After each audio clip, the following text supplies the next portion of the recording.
오늘 주시는 하나님의 말씀은 시편 116편 11절부터 마지막 19절까지 말씀입니다. 할렐루야.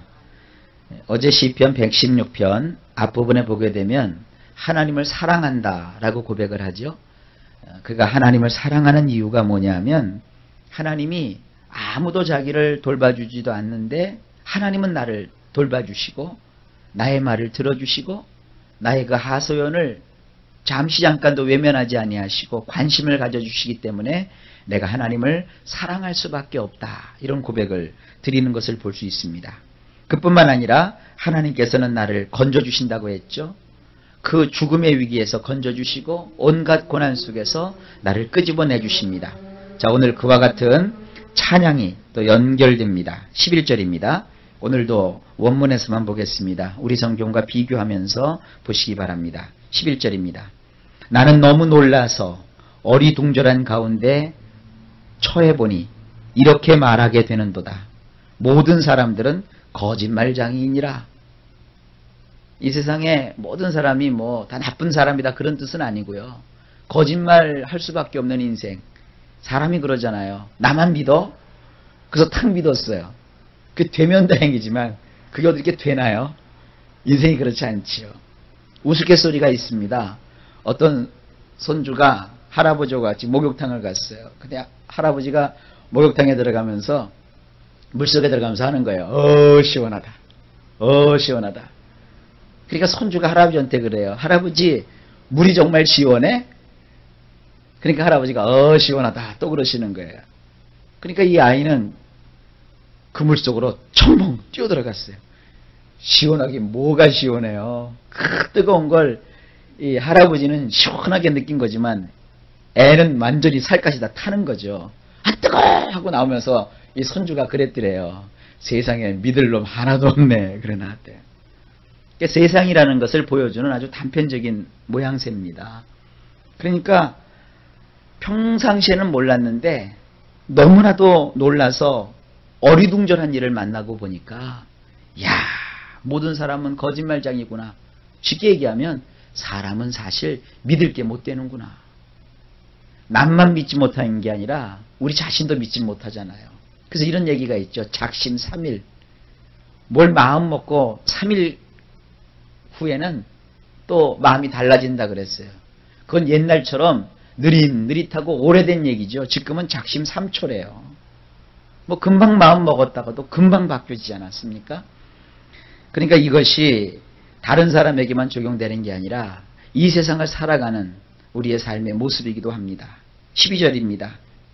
그런데 여호와께서 나에게 베푸신 그 모든 혜택들에 대하여 나는 어떻게 보답하여야 하는가? 이게 11절 말씀과 대조가 돼요. 인생은 믿으려고 했는데도 그게 헛것이란 말이에요. 그걸 믿고자 했는데도 나중에 믿었다가 큰 코로 다툰다고요. 그런데 하나님은 달라요. 하나님은 나에게 혜택을 베풀어 주세요. 하나만 베풀어 주시는 게 아니라 많은 혜택들을 나에게 베풀어 주세요. 그래서 나는 하나님을 바라보니까 어떻게 고백해야 돼요? 나는 어떻게 하나님이 나에게 베풀어 주신 그 모든 혜택들에 대해서 보답해야 될까? 이 생각을 가지게 된다는 거예요. 대조죠? 모든 사람은 거짓말장이다. 사람은 믿을 게 아니야. 사람을 믿는다는 건 참 헛된 거야. 그러나 하나님을 보니까 어때요? 하나님은 나에게 온갖 혜택을 다 주셨어. 나는 이 하나님이 주신 이 혜택에 대해서 무엇하고 어떻게 보답을 해야 될까? 이런 마음을 갖게 된다는 것입니다. 13절입니다. 그래서 나는 이제부터 하나님을 이렇게 보답하겠다는 거예요. 나는 구원의 잔을 높이 지켜들고서 여호와의 이름을 부를 것이니라. 왜 사람들 기분 좋은 일이 있으면 서로 건배하지요? 건배. 지금 이 건배하는 장면이에요. 그런데 그 잔의 이름은 무슨 포도주 잔이나 술잔이나 음료수 잔이 아니라 구원의 잔이에요. 여러분 한번 가만히 생각을 해보세요. 컵을 이렇게 각자가 받잖아요. 그럼 그 컵에다가 자기가 먹을 만큼의 물이나 음료를 따르죠. 그래서 그거를 자기가 자기 것이 돼서 마시고 먹는 거잖아요. 그러니까 이 구원의 잔이라고 하는 것은 뭐 나도 구원하고 너도 구원하고 우리 모두도 다 구원하시는 이런 큰 의미에서의 구원이 아니라 나에게 합당한 구원이라는 거예요. 우리 모두가 다 경험하는 구원은 뭡니까? 예수님을 믿어 지옥 가야 될 인생이 천국 가는 그런 구원. 근데 그것만 구원이 아니라 우리 일상생활 속에 구원이 있단 말이에요. 우리도 세상을 살면서 우리 각자에게 필요한 구원이 있다고요. 그래서 어떤 사람은 생활 속에서 구원이 필요해요. 가난에서 벗어나야 돼요. 또 어떤 사람은 사업에서 어떠한 해결점이 있어야 돼요. 어떤 사람은 인간관계에서 또 하나님이 주시는 구원이 필요해요. 이 구원이라는 말은 말이죠. 이렇게 끄집어냈다, 건져냈다, 혹은 또 값을 지불하고 되찾았다. 뭐 이런 여러 가지 의미가 있는 것입니다. 그러니까 구원의 잔이라고 하는 것은 나에게 해당하는 구원. 하나님이 나에게 혜택을 주시고 은혜를 주셔서 나를 어떤 위기에서, 나를 어떤 절박한 상황에서, 조금 전에 11절에 너무 놀라서 어리둥절한 그런 상황이 나에게 닥쳤죠. 근데 거기서 하나님이 나를 끄집어내 주신 거예요. 그래서 그걸 가지고 하나님께 기뻐가지고 마치 내가 음료수를 잔에 받아들고 높이 쳐들면서 건배하는 것처럼 하나님을 향하여 잔을 높이 켜들고서 하나님의 이름을 부르는 거예요. 하나님이 하셨습니다. 보세요. 내가 이렇게 구원을 받은 것은 하나님이 하신 겁니다. 하나님이 도와주셔서 내가 이렇게 합격했습니다. 하나님이 도와주셔서 내가 이렇게 부욕해 되었습니다. 하나님이 도와주셔서 이 문제가 해결되었습니다. 하나님이 도와주셔서 이 기도가 응답되었습니다. 하나님이 도와주셔서 이 거래가 성사되었습니다. 하나님이 도와주셔서 내가 이렇게 살게 되었습니다. 이렇게 하나님을 부르고 높이게 된다는 거예요. 여러분의 인생도 이런 모습이 있기를 주의 이름으로 축원합니다. 14절입니다. 그분의 모든 백성들이 보는 앞에서 나는 내가 맹세하였던 것들을 여호와께 갚을 것이로다. 이걸 서원을 갚는다고 그러죠. 여러분, 제가 인생의 문제를 해결받는 아주 중요한 비법을 하나 알려드릴게요. 나의 삶의 문제가 아주 절박하잖아요. 그러면 하나님께 약속을 하는 거예요. 하나님, 만약에 나를 이 어려움에서 건져주신다면 나는 하나님 앞에 이렇게 하겠습니다. 약속을 하고 기도하는 거예요. 그러면 하나님의 기도가 더 신속히 나에게 옳은 것을 볼 수 있습니다. 그런데 하나님은요, 제일 이 세상에서 싫어하는 게 뭐냐 하면 약속해놓고 안 지키는 사람. 저는 약속한 사람들 너무너무 많이 봐요. 주의 종이 성도들을 이렇게 상담할 때 이런 약속을 근거해서 아주 긴박할 때는 이 얘기를 해요. 어떤 사람이 사업을 하는데 사업이 잘 안 된대요. 목사님하고 상담을 하는 거죠. 그러면 목사에게 하나님이 주시는 응답이 있어요. 성도님은 하나님께서 사업을 통하여 영광을 받으시길 원하십니다. 그러면 성도님이 하나님 앞에서 약속을 하십시오. 그 일을 하나님이 성도의 원대로 해결해 주시면 어떻게 하시겠습니까? 신중하게 답변하십시오. 그럼 너무도 사람들이 쉽게 얘기를 해요. 아, 목사님, 이거 내가 해결되면 말이죠, 10억이 들어옵니다. 내가 11조 말고도요 1억을 더 할 겁니다. 그렇게 해요. 그럼 이제 믿고서 기도를 해줘요. 그럼 정말 10억 이상이 들어와요. 그럼 사람이 그때 가서 마음이 싹 바뀌어요. 아유, 하나님 11조만 받으시죠. 이거 아깝네요. 이런 생각이 불현듯 들어요. 그러면서 그것을 막 덮어주려고 워낙은요 11조도 하고요. 그리고 1억을 더 하려고 했는데 그때는 세금을 생각을 안 했어요. 그러니까 세금 떼고 이것 떼고 차 떼고 포 떼니까 남은 게 하나도 없어요. 그러니까 하나님 그냥 10분의 1만 깎읍시다. 11조도 다 못하는 거예요. 이런 일들이 참 많아요. 그런데 이 시편 기자는 그렇게 하는 게 아닙니다. 시편 기자는 모든 백성들이 보는 앞에서, 이 백성들은 뭐냐면 증인들이에요. 여러 사람들 앞에서 내가 맹세하였던 것들을 여호와께 나는 갚을 것입니다. 여러분, 이런 신앙을 꼭 가지실 수 있길 주의 이름으로 축원합니다.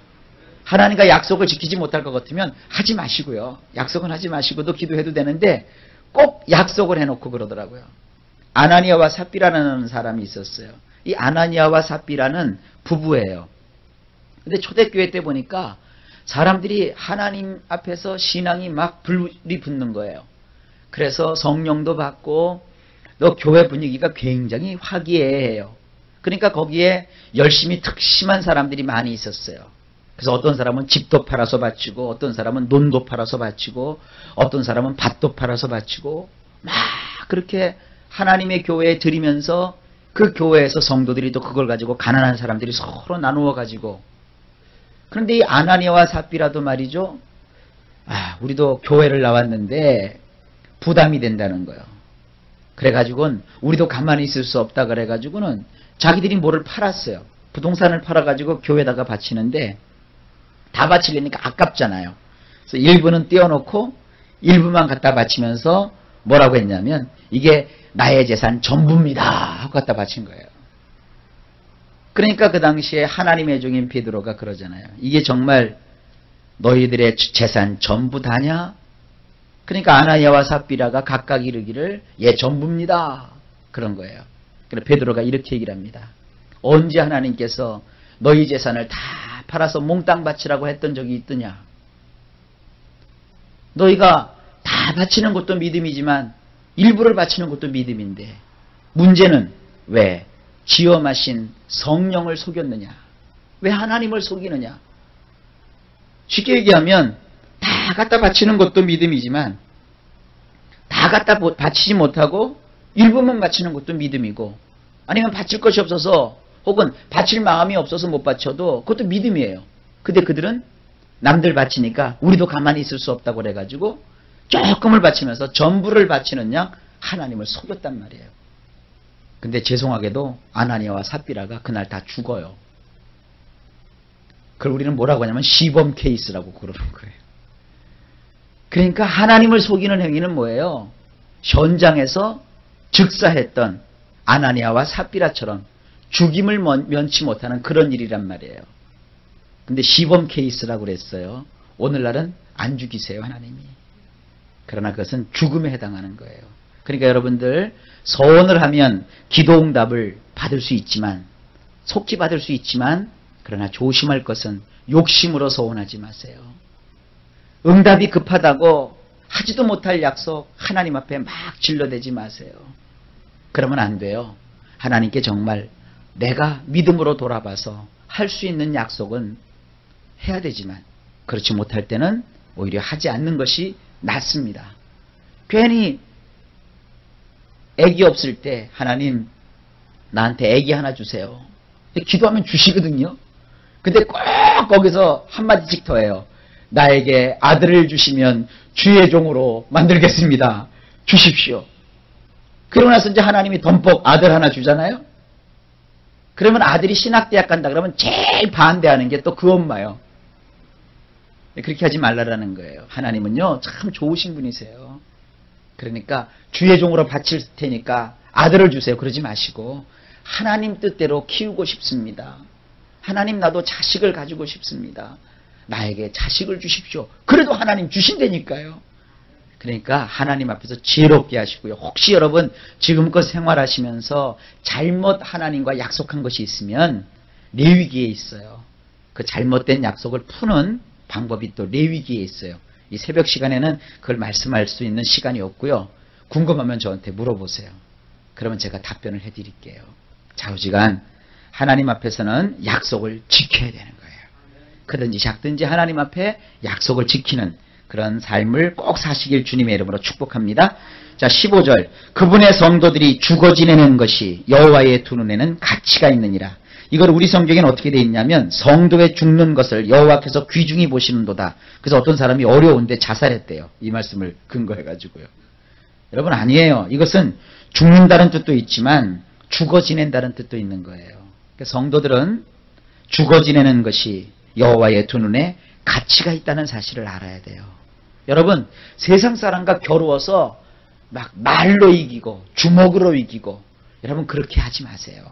그냥 들어도 못 들은 척 또 알아도 모르는 척 이렇게 하면서 죽어 지낼 때가 있어요. 언제까지? 때를 기다리면서. 이 중국의 여러 가지 고사들이나 옛날 이야기들을 보게 되면 이 영웅들은 때를 기다릴 줄 알아요. 영웅들이 때를 기다리지 않고 막 자기 힘만 믿고 자기의 무기만 믿고 적진으로 달려들어갔다 다 죽어요. 그러나 때를 기다리고 그 때를 위해서 자기 자신을 준비하는 사람들은 다 이기더라고요. 그겁니다, 여러분. 인생을 살면서 내가 조금 져준다고 해서 여러분 지는 거 아니에요. 내가 조금 참아준다고 해서, 내가 조금 후퇴했다고 해서, 내가 하고 싶은 말 다 하지 못했다고 해서 여러분 바보 되는 거 아니에요. 죽어 지내는 것은 하나님이 다 보고 계세요. 아이고, 저놈 속이 얼마나 탈까? 아이고, 저놈 얼마나 속이 아플까? 그런데도 네가 나를 믿는다는 이유 때문에 참는구나. 그래, 내가 다 갚아주마. 하나님 그러시는 분이세요.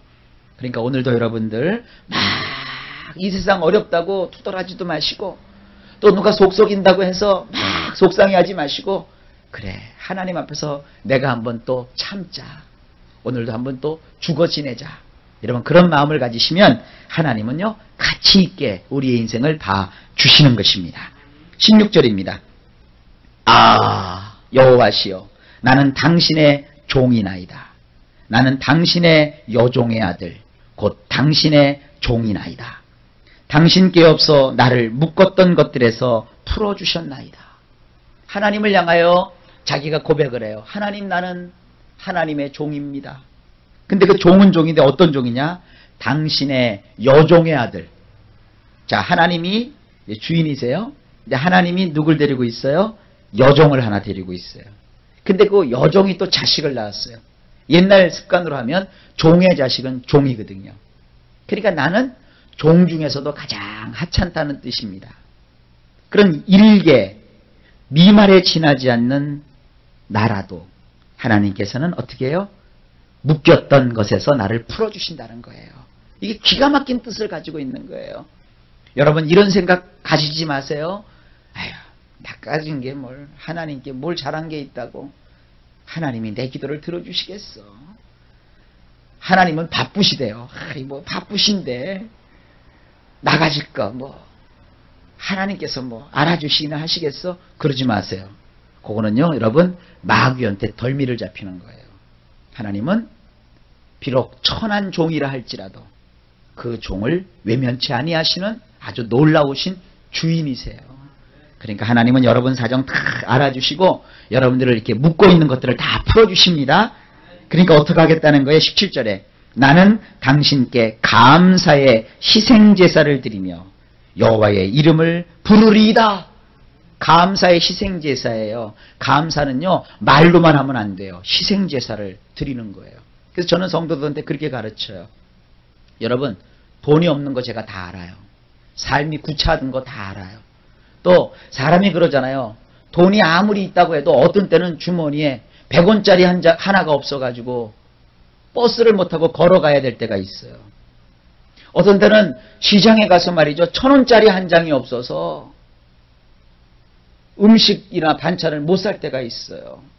그럴지라도 하나님 앞에 감사는요. 여기 희생제사를 드리면서 감사를 해야 되는 거예요. 그래서 하나님께 여러분들 요즘은 소나 짐승이나 양이 아니라 돈이잖아요. 물질이라는 것이 우리의 어떠한 뭐라고 할까요? 인생의 가치잖아요. 어렵고 힘들더라도 액수는 상관없어요. 하나님께 여러분 감사하는 그런 신앙을 꼭 가지시길 바랍니다. 가끔 이런 사람들이 있어요. 아유, 교회 다니면서 그 헌금 같은 거 안 해도 돼. 교회 다니면 그냥 몸만 오면 돼. 아니요, 그러면 안 돼요. 그러면은 나도 복 못 받았으니까 너도 복 받지 마 하고 똑같은 거예요. 하나님 앞에는 그렇게 신앙 배우면 안 돼요. 요즘 우리 그 목사님들도 마찬가지예요. 굉장히 목사님들이 마음이 여려져가지고 하나님 말씀을 안 가르치더라고요. 아니에요, 여러분. 감사할 것이 있으면 감사하셔야 돼요. 하나님의 은혜는 공짜가 없어요. 하나님의 그 구원은 공짜가 없어요. 인생은요, 드리고, 정당하게 들고, 정당하게 드리면서 하나님을 바라보는 사람에게 은혜가 있는 거예요. 아무리 가난한 사람도 말이죠. 3끼 밥 먹을 돈은 있어요. 노숙자들도 말이죠. 주머니에 동전 한두 개는 다 갖고 있어요. 우리 교회에 이렇게 구걸하러 오는 사람들 100원, 200원씩 그들이 우리한테는 100원 받아가지만 그 사람이 10군데 다니면 1000원이요. 100군데 다니면 10,000원이요. 그러니까 저는 그래요. 하나님께 드리라 이거예요. 하나님께 드리라. 아, 그러면 드리면 목사님이 배부르겠네요. 아니요. 교회에 헌금을 드리면 목사가 쓰는 거 아니에요. 그것은 하나님께서 원하시는 일을 위해서 물질이 쓰여지는 거예요. 물질이 어떻게 쓰여지든지 그것엔 관심하지 마세요. 하나님께 감사를 드리는 그런 신앙생활을 하십시오. 제가 믿음이 없는 사람들한테 이런 얘기를 하면 어떤 사람이 시험 든다고 그렇게 생각할 수 있어요. 그러나 제가 이 설교에서 시험 든 사람 아직까지 못 봤어요. 여러분, 드려야 돼요. 돈이 없으면 몸이라도 드리세요. 시간이라도 드리세요. 그래서 제가 그러잖아요. 드릴 것이 없어요? 교회 와서 빗자루라도 잡고 청소라도 하세요. 교회 와서 의자 줄이라도 맞추면서 하나님 앞에 기도하는 거예요. 이런 자세를 해야지 무슨 하나님께 나와가지고 동냥하듯이 맨날 주세요 주세요. 여러분 그런 신앙 본받지 마세요. 하나님께는 감사의 희생제사를 드리면서 여호와의 이름을 부르는 거예요. 그럼 하나님이 주세요. 그렇게 그런 정신을 가지고 세상을 나가는 사람 절대 공짜 바라지 않아요.